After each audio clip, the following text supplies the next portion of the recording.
Yeah, it makes a lot of sense. Content is king. It's funny. It's like that's the thing for 2018, especially. It's like the biggest possible thing. I mean, we're still discussing back and forth like one post a day and trying to hit that, but really like people are crushing 6 posts a day. Yeah. And you know, I mean, I even talk to a lot of those people, and you know, we're in some messaging groups now with a couple of them, and it's just like they wake up and it's like their day is making content and engaging and networking on Instagram, on these platforms. And it's like, that's their full job. And I mean, I think this is only something that's really come to fruition over the past 2 years, that people can actually wake up and just stare at these little devices and like, I'm working right now, you know, and just like dicking around Instagram. I find it's like a balance for me of just trying to see at what point am I wasting time and at what point am I doing something that's actually productive and efficient. And it's funny because it's such a quick switch. Sometimes I'll be scrolling on Instagram and it's like, you know what, the past 5 minutes, I've just been dicking around. Time. I'm not doing anything efficient here. I'm just screwing around. So it's like I have to know when to stop that, and you know what. It's just it's finding that balance right now that's tricky for me. Even producing my own content first of all, but then producing it on like my other accounts. And like it's funny because I'll focus so much on my own. I flip over to my other accounts and I'm like, oh shoot, I haven't posted in like 4 days on this one. I mean, holy crap. So I got constantly, and you notice it immediately. You get the immediate feedback from your followers, from your audience. Like the followers either drop off, the engagement drops off. Like it's like right there. It's like, you know, I need to be better at that. I need to get better every single time.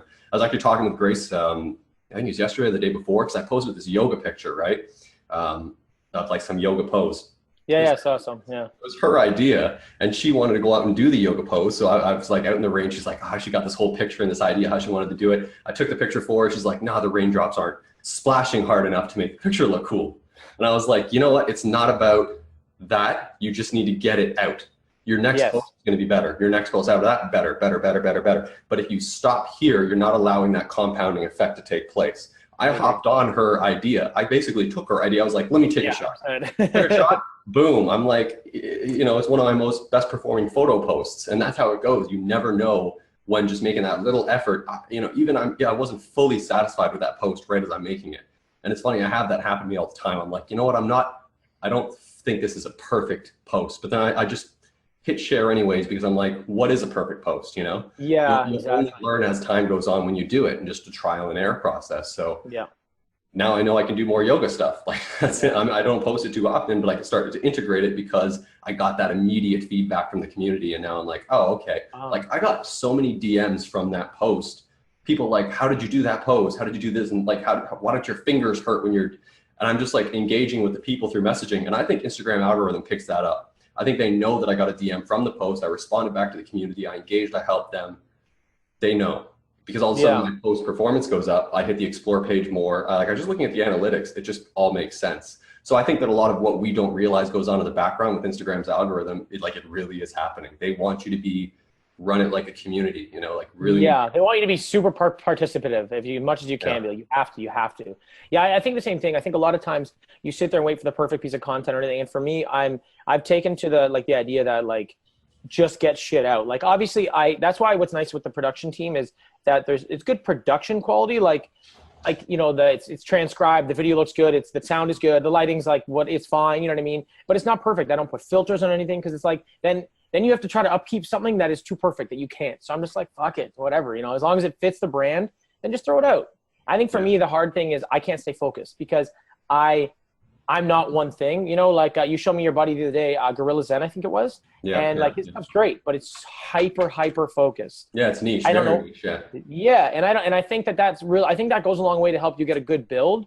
But I mean, for me to be true to myself and where I think my brand's going to be in 5 years, I can't just do fitness. I can't just do entrepreneurship. I have to kind of be the full spectrum of who I am. So it's hard to sort of put stuff out and promote it because a lot of times I promoted one video and they looked at it and then like a number of people came to my page but didn't join, didn't like it, didn't follow me. And it's like there may not have been enough content that was just like what I promoted.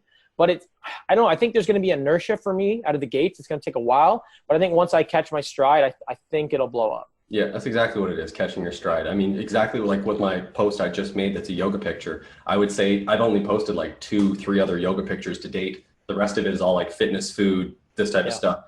But based on that, I know that how I work based on the whole total grid. So right now, every 6th post, I'm doing one of those quote pictures. Yeah. So every sixth one, I'm like, boom, cool picture, because it works for my grid the way I want it to look. Now I can integrate the yoga post maybe on the fourth, third, you know, I can slide it in and just have one ready and always have yoga post ready, quote post ready. So I know that when that third post hits, boom, it's up. Today I was going to film like a training video, but I don't know if you, I mentioned on social earlier, but I wiped out skateboarding this morning. So I'm kind of not feeling entirely up to it. So I was like, I'm going to do a squat video and something like my hip feels jacked up right now. So I don't think I'm going to do it. Take it easy. Yeah. Yeah, I'm probably just going to do, actually I messaged gorillaz then because I was just asking him like, hey man, what should I do for my knee? My patella's like inflamed right now. My hip is jacked. So he's like giving me some tips on how I can mobilize those areas. But yeah, like it's really important to kind of experiment and then just see what works best for you. For him, I know he's so niched up with his account. It works really well. Even for my podcast, this podcast account, it does pretty good because it's just so niche. Like, it's like, that's all I post is like relating to spirituality or business or podcasting, whatever it may be. And people just love it. So I noticed that I get pretty good return in terms of follower growth and whatnot on that account, especially when I run ads. But yeah, it's just about finding that stride, I think, is really important. And I think you're getting there, like, especially for yours, if you're doing like that fitness post, you know, you did one recently where you're showing yourself all jacked and tanned and whatnot. If you did that, like every sixth post, you just know I'm going to be posting a shirtless. I started taking on my shirt more in posts too, because I noticed those perform. It does better. It always does better. Yeah, I noticed that. It's like, it's one of the things where the vanity is not there. I'd actually rather do other things. So I think I add value in other ways, but people are like, I want to see you with your shirt off. I'm like, fuck, all right. Yeah. That's what it is. You're like, all right, fine. I mean, it doesn't take away from who you are, but you're kind of like, well, this is like I put out videos, like when I do rants or other entrepreneur videos, I'm like, there's a lot of value here because this is a really big lesson for me. If you want to be an entrepreneur, this is fucking gold. And it's like, nah. I'm like, what the fuck? You know what I mean? Like, how does that take your shirt off? And I'm like, all right then. But it's, I agree with you. I think that's one of the big things is I want to get into more of a pattern where there's a little more structure. So right now I have been posting every day for like 2 weeks, roughly. Maybe not quite, but close. So I've been good. Mm-hmm. But it's getting into that system where it's like you said, you know, I do rant maybe twice a week, or then I do I post one or two other things, maybe one for the podcast and one for like a Z2B video. And then it's like maybe 2 or 3 other things have to be fitness. Fitness is so good. It works so well on Instagram. And because like you and I both have an aptitude for it, or we're chasing something down, like you do your powerlifting, you look good. I do my like physique stuff. I look good. So it's like, it's a big part of kind of, it's actually where a lot of our audience probably came from. So we can't really shy away from it. But eventually I'd like to try to work people over, you know, towards more of the entrepreneur stuff.